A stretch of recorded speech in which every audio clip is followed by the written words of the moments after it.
I come from a small reserve of 300 people in dead center Ontario, a place called Lansdowne House. It's a little island surrounded by a lake. And that lake is called Adawabaskat. Lansdowne House, which is Nishkandaga. My grandfather called it Nishkandaga because it's surrounded by cedar, which is what Nishkandaga means. So we grew up smelling the aroma of cedar, surrounded by water, living on the land, having a relationship with the land. I was able to go swimming all day long with my friends and squirt water, out of my mouth, and you could drink it back then. Now you can't. And as a kid, I used to listen to stories by our elders, our storytellers.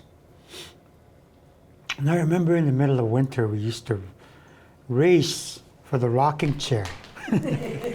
That was the best seat in the house, the rocking chair.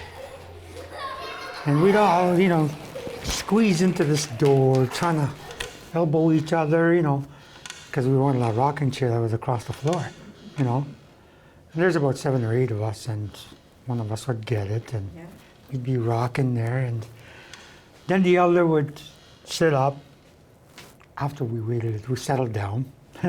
His wife was there, and we just kind of slowly watched one leg at a time land on the floor, right?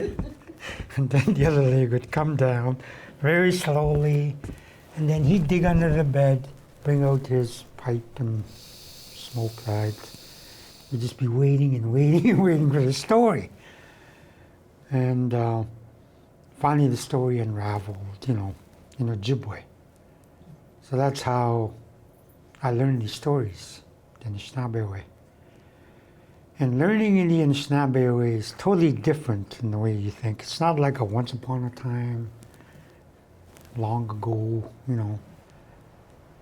But our stories are told in a way that you have to be there in real time and watch the delivery of it, the expression, the eye contacts, and the connectedness of that narrative. And that narrative took us into the dream world where we can visualize with our heads, with our minds, and our feelings. When we talk about memory cells, that's kind of where we draw our stories from, orally. When I was doing this mural, I paid respect to that.